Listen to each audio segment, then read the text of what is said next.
चीज़ें आपको ज़्यादा अपनी डाइट में लेना है, और मीठी चीज़ें जिसमें कि कार्बोहाइड्रेट ज़्यादा है वो बिल्कुल पूरी तरह से अवॉइड करना है। दूसरा है एक्सरसाइज। एक्सरसाइज में आपको वो एक्सरसाइजेस करने हैं।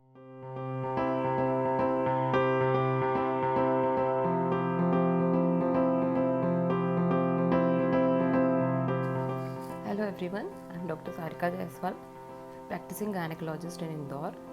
ये मंथ पीसीओएस अवेयरनेस मंथ के रूप में मनाया जाता है, इसलिए आज मैं इस वीडियो के माध्यम से आपको पीसीओएस या पीसीओडी के बारे में जानकारी देना चाहती हूँ।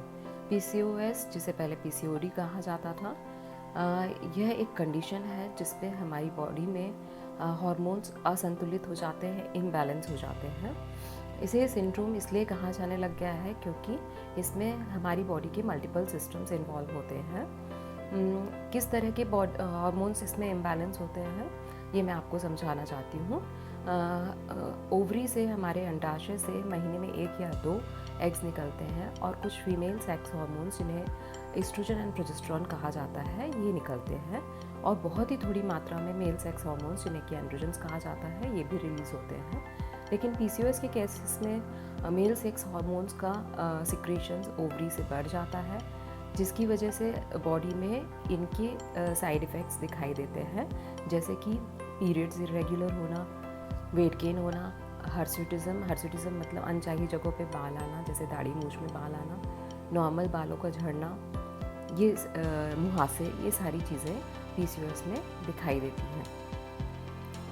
अब हम बात करते हैं कि पीसीओएस के लिए क्या इन्वेस्टिगेशन ज़रूरी है।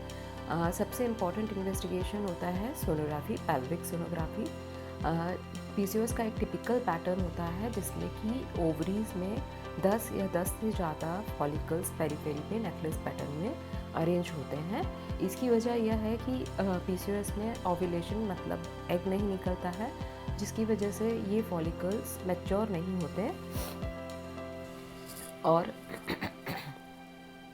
मल्टीपल फॉलिकल्स पेरिफेरी में दिखाई देते हैं। लेकिन यदि ये सोनोग्राफी में टिपिकल फीचर नहीं भी दिखाई दे रहा है और पेशेंट को इरेगुलर पीरियड्स की प्रॉब्लम है, तो कुछ लैब टेस्ट की मदद से भी इसका डायग्नोसिस बनाया जा सकता है, जिसमें कुछ हार्मोन्स के टेस्ट आते हैं, जैसे कि oestrogen, progesterone, FSH, LH, AMH. इसके साथ ही कुछ दूसरे टेस्ट होते हैं, जैसे कि thyroid test, fasting sugar test, fasting insulin test. ये सारे टेस्ट पीसीओएस के केसेस में कराए जाते हैं। अब हम बात करते हैं कि पीसीओएस की मेन समस्या क्या है। पीसीओएस जो है 12 से 45 वर्ष की आयु वर्ग में 5 से 10% केसेस में मिलता है थ्योरेटिकली, लेकिन प्रैक्टिकली इसका इंसिडेंस इससे कहीं ज़्यादा है। तो पीसीओएस के सिम्टम्स आपकी एज पर डिपेंड करते हैं। जैसे यंग लड़कियों में मेनली जो प्रॉब्लम होती है वो पीरियड्स नहीं आने की प्रॉब्लम होती है। मैरिड लड़कियों में प्रॉब्लम होती है इनफर्टिलिटी की प्रॉब्लम होती है। कुछ एडवांस एज में 30-35 की एज में वेट गेन होना और डायबिटीज़ वगैरह की प्रॉब्लम होती है। तो अब हम इसकी बात करते हैं इसके मैनेजमेंट के बारे में।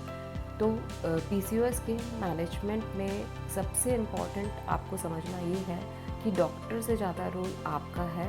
फर्स्ट लाइन ट्रीटमेंट पीसीओएस का है लाइफस्टाइल मॉडिफिकेशन। लाइफस्टाइल मॉडिफिकेशन मतलब यदि आप ओबीज हैं, आपका वेट ज़्यादा है, तो आपको वेट कम करने की ज़रूरत है, और यदि आप बहुत ज़्यादा दुबले हैं, आप अंडर वेट हैं, तो आपको थोड़ा वेट गेन करने की ज़रूरत है।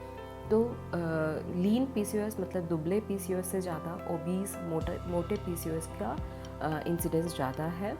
इसलिए सबसे पहले पीसीओएस के पेशेंट्स को अपने वेट पर ध्यान देना होता है।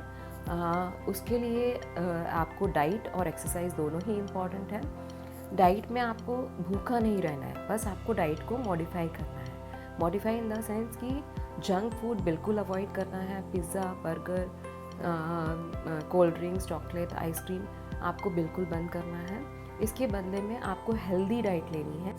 हेल्दी डाइट मतलब जिसमें कि प्रोटीन और फाइबर प्रचुर मात्रा में है और फैट और कार्बोहाइड्रेट कम है, जैसे कि paneer, egg white, fish, sprouts, अंकुरित दालें, चना, मूंगफली, ग्रीन वेजिटेबल्स, बीन्स, नट्स जैसे कि अखरोट, बादाम, पिस्ता, ये चीज़ें आपको ज़्यादा अपनी डाइट में लेना है। और मीठी चीज़ें जिसमें कि कार्बोहाइड्रेट ज़्यादा है वो बिल्कुल पूरी तरह से अवॉइड करना है। दूसरा है एक्सरसाइज में आपको वो एक्सरसाइजेस करने हैं जो कि आप रेगुलर कर सकते हैं और घर पे ही कर सकते हैं। इसके लिए ज़रूरी नहीं है कि आपको जिम जाना है और हाई फाई एक्सरसाइज करनी है। आप simple walking, brisk walk, running, jogging, cycling, swimming, surya namaskar, ये सिंपल एक्सरसाइजेस आप कर सकते हैं। इम्पॉर्टेंट है कि आपको इसमें कंसिस्टेंट रहना है। कंसिस्टेंट मतलब आपको ये प्रयास लगातार करते रहने पड़ेंगे, क्योंकि शुरू के 1 महीने में आपको रिज़ल्ट नहीं मिलेगा, कोई भी चेंज नहीं दिखेगा। रिज़ल्ट मिलने में आपको 4 से 6 महीने लगेंगे, तभी आपके वेट में और आपकी बॉडी में आपको फ़र्क समझ में आएगा। So weight loss is very important in the management of PCOS। यदि आपने अपने टोटल बॉडी वेट का 5% वेट भी कम किया है तो ये आपके सिम्टम्स को इम्प्रूव करने में बहुत हेल्प करता है। सिर्फ वेट कम करने से ही आपके पीरियड्स रेगुलर हो जाते हैं। जो कंसीव नहीं कर पा रहे हैं वो कंसीव कर सकते हैं। ये सारे फ़ायदे वेट लॉस के होते हैं। Second management is medical management, कि इसमें कुछ क्या दवाइयाँ दी जाती हैं। इसमें कुछ बर्थ कंट्रोल पिल्स दी जाती है जिसमें स्पेसिफिक मॉलिक्यूल होता है PCOS के लिए। कुछ एग्जांपल हैं डायन 35, जिनेट 35। इसके अलावा इम्पॉर्टेंट ड्रग है मेटफॉर्मिन। मेटफॉर्मिन इंसुलिन सेंसिटाइज़र है, जो आपकी बॉडी में इंसुलिन काम नहीं कर पा रहा है उसको मदद करता है काम करने में, जिससे कि आपकी बॉडी में शुगर बढ़ने की समस्या ना हो और आपका वेट कम करने में हेल्प मिलती है।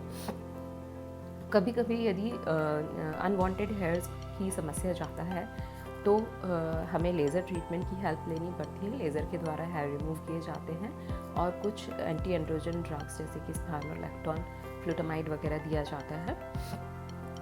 यदि हमारे पास पेशेंट इनफर्टिलिटी की समस्या से आया है तो हमें एग्स बनाने के लिए, मतलब ओव्यूलेशन इंडक्शन के लिए दवाइयाँ देनी होती हैं, जो कि टैबलेट्स भी हो सकते हैं, इंजेक्शन्स भी हो सकते हैं। कई बार टैबलेट्स और इंजेक्शन से भी पेशेंट के एग्स नहीं बनते हैं, पेशेंट कंसीव नहीं हो पाता है, तब हमें IVF की भी हेल्प लेनी पड़ सकती है। बहुत ही कम केसेस में जब इंजेक्शन्स और टैबलेट से असर नहीं होता है और पेशेंट IVF के लिए भी रेडी नहीं है तो हमें लैप्रोस्कोपी से ओवेरियन ड्रिलिंग मतलब ओवरी में कुछ कॉटरी की मदद से कुछ छेद कर दिए जाते हैं ताकि जो हार्मोन्स एक्सेस में हैं उनको कम किया जा सके। लेकिन आजकल इसके पहले हम IVF की ही सलाह देते हैं। तो हमने देखा ये कुछ तरीके हैं PCOS के मैनेजमेंट के। PCOS कभी भी ख़त्म नहीं किया जा सकता है, हम सिर्फ इसके इसके सिम्टम्स को ट्रीट करते हैं। PCOS जानलेवा नहीं है, लेकिन यदि PCOS अनट्रीटेड है, आपने PCOS पे ध्यान नहीं दिया, आपने उसका प्रॉपर ट्रीटमेंट नहीं लिया, तो कुछ रिस्क हो सकते हैं, जैसे कि ईस्ट्रोजन की एक्सेस की वजह से एंडोमेट्रियम मतलब यूट्रस की इनर लाइनिंग में थिकनिंग हो जाती है और जैसे आपको 4 से 6 महीने तक पीरियड नहीं आया है तो वो इनर लाइनिंग काफ़ी मोटी हो जाती है, जिसको शेड होने में काफ़ी टाइम लगता है और आपको ब्लीडिंग 15 से 20 दिन और महीने भर तक भी चल सकती है। और ये इनर लाइनिंग मोटी होने की वजह से कई बार एंडोमेट्रियल कैंसर का भी रिस्क हो सकता है। दूसरा, यदि आपने अपना वेट कम नहीं किया है, आपका BMI 30 से ज़्यादा है या आपका वेस्ट सर्कमफ्रेंस 35 से ज़्यादा है, तो आपको type 2 diabetes mellitus, blood pressure बढ़ना, हार्ट प्रॉब्लम्स, ये सारी प्रॉब्लम्स हो सकती हैं। तो इस प्रकार हमने देखा कि PCOS पूरी तरह से एक ट्रीटेबल प्रॉब्लम है, जिसमें हम आपके सिम्टम्स को कंट्रोल कर सकते हैं और आप एक बेहतर लाइफ जी सकते हैं। इसलिए यदि आपको कभी ऐसा लगता है कि आप में PCOS के सिम्टम्स दिख रहे हैं तो गायनेकोलॉजिस्ट से ज़रूर संपर्क करें।